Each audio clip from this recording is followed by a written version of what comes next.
Good morning class. आज का topic है अबाव प्रिंसिपल। इसको N+L रूल भी बोला जाता है।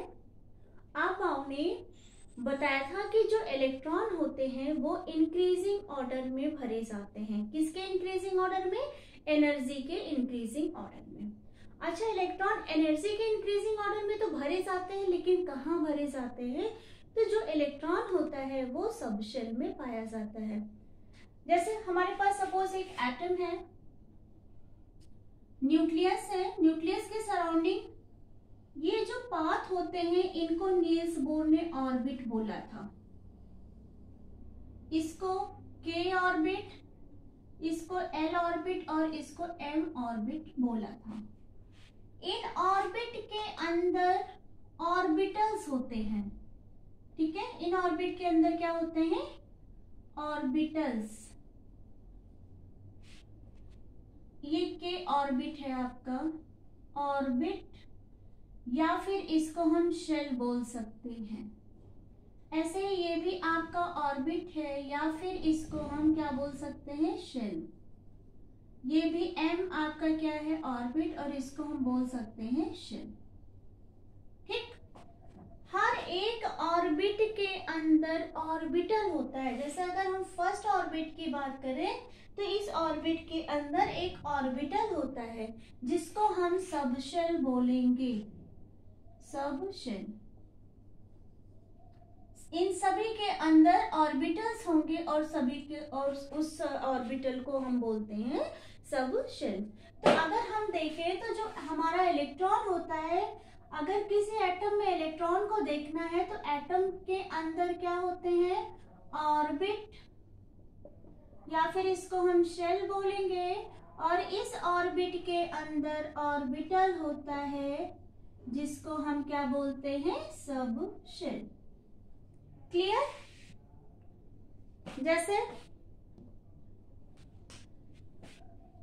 जैसे ये फर्स्ट ऑर्बिट है, इस ऑर्बिट के अंदर एक s ऑर्बिटल होता है।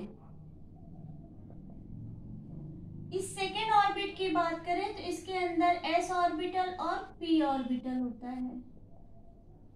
और अगर हम इस ऑर्बिट की बात करें तो इसके अंदर s, p और d ऑर्बिटल होता है। और इन्हीं ऑर्बिटल्स में इलेक्ट्रॉन पाए जाते हैं। अब सवाल उठता है, अगर s ऑर्बिटल में इलेक्ट्रॉन है तो चलो s में फिल कर दिए गए। s और p ऑर्बिटल में इलेक्ट्रॉन है तो इलेक्ट्रॉन पहले s में जाएंगे कि p में जाएंगे? इसी को इन्होंने डिस्क्राइब किया था अबाव ने कि इलेक्ट्रॉन जो होते हैं वो increasing order of energy level में जाते हैं। जिसकी एनर्जी ज्यादा होगी उसमें, जिसकी एनर्जी कम होगी पहले इलेक्ट्रॉन उसमें भरे जाएंगे, फिर उसके बाद जिसकी एनर्जी ज्यादा होगी फिर इलेक्ट्रॉन उसमें जाएंगे। जैसे अगर हम इस ऑर्बिट की बात करें तो इसमें s भी है, p भी है और d भी है, ठीक है। अब सवाल उठता है इलेक्ट्रॉन पहले s में जाएगा कि p में जाएगा कि d में जाएगा? इसी का इन्होंने अच्छे से एक्सप्लेनेशन दिया था। बोला था कि जो इलेक्ट्रॉन होते हैं वो एनर्जी के इंक्रीजिंग ऑर्डर में फिल किए जाते हैं। आइए कुछ ऑर्बिटल्स के बारे में बात करते हैं और उसमें मैक्सिमम कितने इलेक्ट्रॉन आ सकते हैं इसके बारे में बात करते हैं।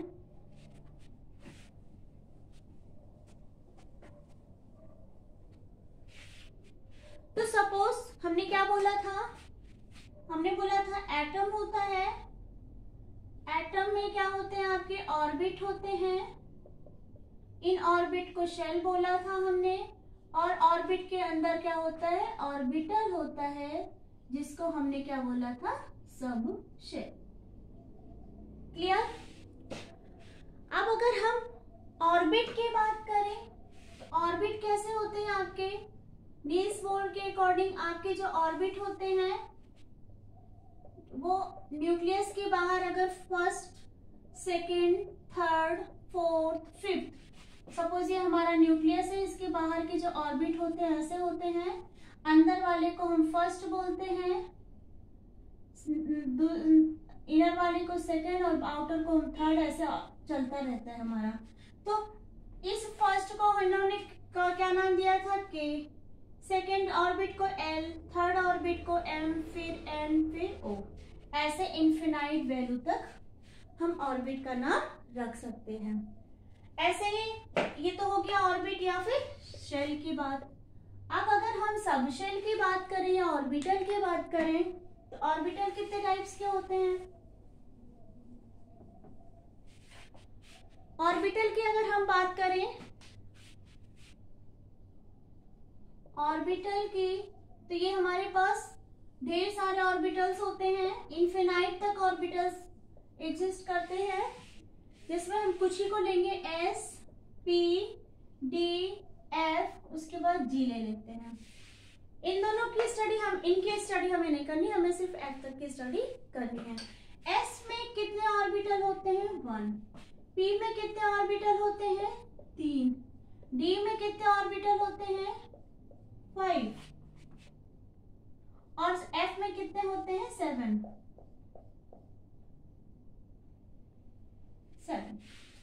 ठीक है। इस एस ऑर्बिटल में मैक्सिमम 2 इलेक्ट्रॉन आ सकते हैं, इसमें मैक्सिमम 6 इलेक्ट्रॉन, और इसमें मैक्सिमम कितने इलेक्ट्रॉन आ सकते हैं? 10 इलेक्ट्रॉन, और इसमें मैक्सिमम 14 इलेक्ट्रॉन आ सकते हैं। ठीक है, जैसे ये चीज आपका क्लियर हो गया। अब इसमें एक एस ऑर्बिटल होता है, इसमें 3 पी ऑर्बिटल होते हैं, इसमें 5 डी ऑर्बिटल होते हैं, और इसमें कितने होते हैं? 7 एफ ऑर्बिटल होते हैं। अब अगर हम बोले कि फर्स्ट शेल में कितने ऑर्बिटल आ सकते हैं, या फर्स्ट ऑर्बिट में कितने ऑर्बिटल होते हैं, सेकेंड ऑर्बिट में कितने ऑर्बिटल होते हैं, थर्ड ऑर्बिट में कितने ऑर्बिटल होते हैं, तो अगर हम यहाँ पे न्यूक्लियस ड्रॉ करें, ये हमारा फर्स्ट हो गया, ये सेकेंड हो गया, ये थर्ड हो गया, और ये हमारा फोर्थ हो गया। तो फर्स्ट में हमने क्या बोला है? जो हमारा फर्स्ट ऑर्बिट होता है इसमें सिर्फ और सिर्फ एस ऑर्बिटल होता है, यहाँ रखते हैं, एस ऑर्बिटल होता है। सेकेंड ऑर्बिट में एस और पी ऑर्बिटल होता है, थर्ड ऑर्बिट में एस, पी और डी ऑर्बिटल होता है, जबकि फोर्थ ऑर्बिट में एस, पी, डी और एफ ऑर्बिटल्स होते हैं। क्लियर? एस फर्स्ट ऑर्बिट में एक ऑर्बिटल होगा, एस ऑर्बिटल, सेकेंड ऑर्बिट में एस और पी ऑर्बिटल्स होंगे, थर्ड ऑर्बिट में एस, पी और डी ऑर्बिटल्स होंगे, फोर्थ ऑर्बिट में एस, पी, डी और एफ ऑर्बिटल्स होंगे। अब आता है मैक्सिमम कितने इलेक्ट्रॉन एग्जिस्ट कर सकते हैं, तो एस में मैक्सिमम 2 इलेक्ट्रॉन, सेकेंड ऑर्बिट में एस में 2 और पी में 6, टोटल 8 इलेक्ट्रॉन, थर्ड ऑर्बिट में यहाँ लिख देती हूँ मैं, यहाँ पे मैक्सिमम 2 इलेक्ट्रॉन, यहाँ पे मैक्सिमम 8 इलेक्ट्रॉन, यहाँ पे 2, 6 और 10, टोटल 10 इलेक्ट्रॉन्स, यहाँ पे 2, 6, 10 और 14, टोटल कितने इलेक्ट्रॉन हो जाएंगे? 18 इलेक्ट्रॉन, 18 ही होगा, 18, 10 और 4, 14।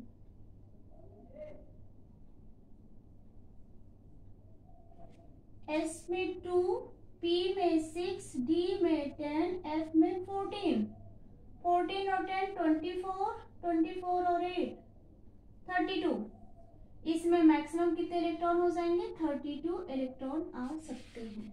ठीक, ये तो हमने आपको बताया कि एटम के सराउंडिंग ऑर्बिट होते हैं, ऑर्बिट के अंदर ऑर्बिटल्स होते हैं, और एक ऑर्बिट में कितने ऑर्बिटल्स होते हैं, और उन ऑर्बिटल्स में कितने मैक्सिमम इलेक्ट्रॉन हो सकते हैं। ये तो मैंने आपको एटॉमिक स्ट्रक्चर के बारे में बताया। अब आता है फिलिंग ऑफ इलेक्ट्रॉन, इलेक्ट्रॉन कैसे फिल किए जाते हैं।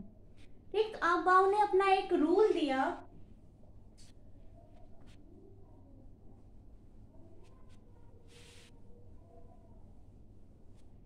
उन्होंने एक डायग्राम के थ्रू इसको समझाया। सपोज 1, 2, 3, 4, 5, 6, 7, मैं इसको इक्वली डिस्ट्रीब्यूट करती हूँ, एक सेकेंड।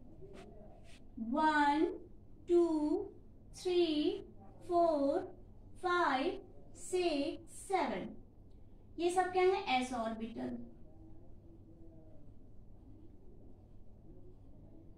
फिर 2 3, देखो 2 और 3 के बीच में हमने 2 को रखा, 3 और 4 के बीच में 3 को रखा, 4 और 5 के बीच में 4, फिर 5, फिर 6। ये हमारे p ऑर्बिटल्स हैं। 3 और 4 के बीच में हम 3d रखेंगे, 4 और 5 के बीच में हम 4d रखेंगे, इन दोनों के बीच में हम 5d रखेंगे, और यहाँ पे हमारा क्या हो जाएगा 6d हो जाएगा, यहाँ पे हमारा 7d। यहाँ पे 3 और 4 के बीच में हम क्या रखेंगे, सॉरी 4 और 5 के बीच में हम 4f रखेंगे, और यहाँ पे हम 5f रखेंगे। ठीक, उन्होंने इसको कट किया था, एक रूल दिया था एनर्जी का filling order.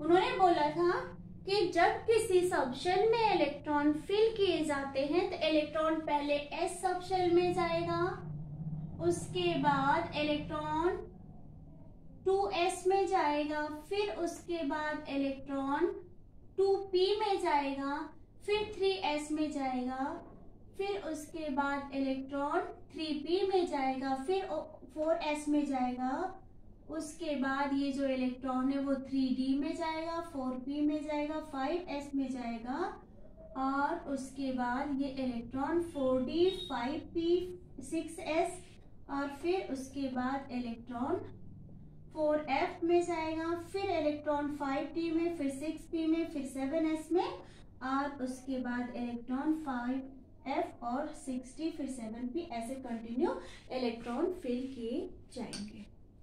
Clear?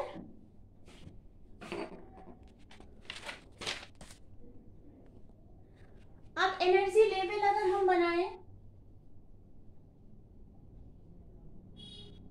Energy level, तो देखो इलेक्ट्रॉन पहले कहाँ फिल किए जाएंगे, 1s में, उसके बाद 2s में, उसके बाद 2p में, उसके बाद 3s में, उसके बाद 3p में, उसके बाद 4s में, फिर 3d में, फिर 4p में, फिर 5s में, उसके बाद 4d में, फिर 5p में, फिर 6s में, उसके बाद 4f में, फिर 5d में, फिर 6p में, फिर 7s में, उसके बाद 5f में, फिर 6d में, और उसके बाद 7p में। ये है आपका एनर्जी लेवल का order. Electron increasing order of energy level में भरे जाते हैं। पहले इलेक्ट्रॉन यहाँ जाएगा, फिर उससे ज्यादा एनर्जी इसमें, इसके बाद इसमें जाएगा, फिर इसमें जाएगा, फिर इसमें जाएगा, फिर इसमें जाएगा। क्लियर है? अब इसको हम एग्जाम्पल के थ्रू समझते हैं। सपोज हमने लिया नाइट्रोजन 7 होता है, तो क्या करेंगे, पहले हम 1s लेंगे। नाइट्रोजन में टोटल 7 इलेक्ट्रॉन है, 1s में कितने मैक्सिमम इलेक्ट्रॉन आ सकते हैं, 2। फिर इसके बाद क्या आ रहा है, 2s, कॉमा लगाएंगे 2s, कितने इलेक्ट्रॉन बचे अभी, 2 यहाँ भर दो। फिर आता है 2p, 4 इलेक्ट्रॉन यहाँ फिल हो चुके, कितने इलेक्ट्रॉन बचे, 3, तो हम यहाँ पे कितना रख देंगे, 3। ठीक, ऐसे ही मान लो हमने मैग्नीशियम का लिया 12, क्या करेंगे, 1s 2s 2p फिल करते, पहले 2 इलेक्ट्रॉन यहाँ पे, 2 यहाँ पे, और 6 इलेक्ट्रॉन यहाँ पे, टोटल कितने हो गए, 6 2 8 2 10। अभी कितना इलेक्ट्रॉन भरना है, 2 इलेक्ट्रॉन। तो 2p के बाद क्या रहा, 3s, तो 3s में हम 2 इलेक्ट्रॉन फिल कर देंगे। क्लियर? एक और एग्जाम्पल लेते हैं, कैल्शियम 20, चलो फिल करते हैं, 1s2 2s2, फिर इसके बाद 2p में मैक्सिमम 6 इलेक्ट्रॉन, फिर 3s2, फिर 3p 6, कितने इलेक्ट्रॉन टोटल हो गए, काउंट करते हैं, 2 2 4 6 10 2 12 6 18, अभी 2 इलेक्ट्रॉन और भरने बाकी हैं। 3p के बाद क्या आएगा, 4s, 4s मैक्सिमम कितने इलेक्ट्रॉन है, 2। क्लियर? तो ये हो गया एनर्जी ऑर्डर कैसे है, एनर्जी इंक्रीजिंग ऑर्डर में इलेक्ट्रॉन को भरा जाता है। ठीक, अच्छा एक चीज और देख लीजिए, यहाँ पे इन्होंने बोला था N+L रूल, इसका क्या मतलब होता है? ठीक, इसका मतलब होता है जैसे हम क्या ले लें, यहाँ पे ले लें आपका, हम कंपेयर करते हैं 3D वो 4s और 3D को। ये हमारा 4s है और ये 3D है।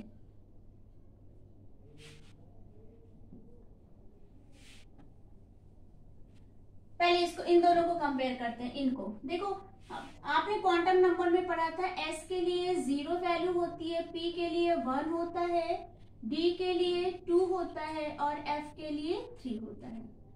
अगर हम 1s लिखें तो क्वांटम नंबर के अकॉर्डिंग ये 1 क्या है हमारा n है और s हमारा क्या है l है। ये n है और ये हमारा l है। तो n प्लस l, s के लिए l की वैल्यू कितनी होती है 0, तो हम क्या लिखेंगे 0। ये कितना हो जाएगा 1 प्लस 0 कितना हो जाएगा 1। क्लियर। अगर हम 2s की बात करें तो क्या हो जाएगा 2 प्लस s के लिए क्या लिखते हैं 0, तो क्या हो जाएगा 2।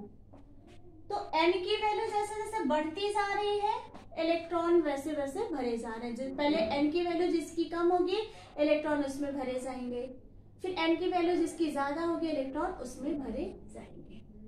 ठीक है, तो देखो n यहाँ पे 1 है, यहाँ पे देखो n की वैल्यू 2 है और यहाँ भी n की वैल्यू 2 है, तो हम कौन सा रूल अप्लाई करते हैं n+l रूल। ठीक, तो यहाँ पे ये 2s की वैल्यू हमने क्या निकाली है 2 और 2p की वैल्यू क्या हो जाएगी 2, तो n हो गया और l की वैल्यू क्या होगी 1, तो ये क्या हो जाएगा 3। तो इलेक्ट्रॉन पहले 2 में भरे जाएंगे फिर 3 में, मतलब इलेक्ट्रॉन पहले यहाँ भरे जाएंगे फिर यहाँ भरे जाएंगे। अब 3s और 3p को कंपेयर करो, 3s एंड 3p। 3 हमारा प्रिंसिपल क्वांटम नंबर n है, n की वैल्यू कितनी है 3, ये हमारा n है और ये हमारा l है। 3 प्लस s के लिए हम क्या लिखते हैं 0, कितनी वैल्यू आई 3। यहाँ पे कंपेयर करो 3 प्लस p की वैल्यू कितनी आई 1, ये 4। देखो इलेक्ट्रॉन पहले यहाँ भरे जाएंगे फिर यहाँ भरे जाएंगे। अगर इन दोनों में कंपेयर किया जाए तो इलेक्ट्रॉन पहले कहाँ भरे जाएंगे, दोनों की वैल्यू 3 3 आ रही है। तो अब देखो हम क्वांटम वो प्रिंसिपल नंबर देखते हैं, जिसका प्रिंसिपल नंबर बड़ा होगा उसकी एनर्जी हाई होगी। 2p की भी वैल्यू सेम आ रही है n+l के अकॉर्डिंग और 3s की भी वैल्यू सेम आ रही है n+l के अकॉर्डिंग। तो इन दोनों को कंपेयर करने पे अब सवाल उठता है कि जब n+l रूल के अकॉर्डिंग दोनों की वैल्यू सेम आ रही है तो इलेक्ट्रॉन किस में भरे जाएंगे, जिसका ये n नंबर बड़ा होगा उसकी एनर्जी क्या होगी ज्यादा होगी। तो देखो यहाँ पे 2p की एनर्जी 2p में जो n की वैल्यू है वो कम है और 3s में n की वैल्यू ज्यादा है, इसलिए इसकी एनर्जी ज्यादा होगी। तो इसकी एनर्जी ज्यादा होगी तो इलेक्ट्रॉन इसमें बाद में भरे जाएंगे, पहले इलेक्ट्रॉन इसमें भरे जाएंगे। तो वो वही ऑर्डर समझाया गया है। अब एक एग्जाम्पल हम देख लेते हैं, एक एग्जाम्पल हम देखते हैं 4s एंड 3d। अब यहाँ पे अगर हम n+l रूल लगाएं और यहाँ पे n+l रूल लगाएं तो वैल्यू दोनों की सेम आ रही है। 4 + 0 = 4, यहाँ पे 3 प्लस d के लिए कितना होता है 2, यहाँ पे ये 5 आ रही। तो इलेक्ट्रॉन पहले कहाँ भरे जाएंगे 4 में भरे जाएंगे देन 5 में भरे जाएंगे। तो ये था अबाउ का increasing order of energy level. तो अबाउ के अकॉर्डिंग इलेक्ट्रॉन पहले लोअर एनर्जी वाले शेल में भरे जाते हैं, उसके बाद हायर एनर्जी वाले शेल में भरे जाते हैं। एक दो एग्जांपल और कर लेते हैं। जैसे हम देखते हैं scandium 1s2 2s2 2p6 3s2 3p6 4s2 3d कितना हो जाएगा 1। इलेक्ट्रॉन पहले यहां भरे गए फिर इसमें भरे गए, उसका रीजन क्या था n+l रूल लगाओ दोनों में।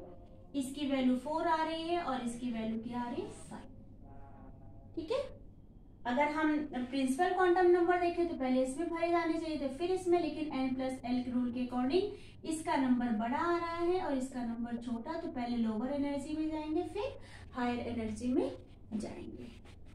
तो ये था अबाउट प्रिंसिपल। आई होप आपको समझ में आया होगा। Thank you.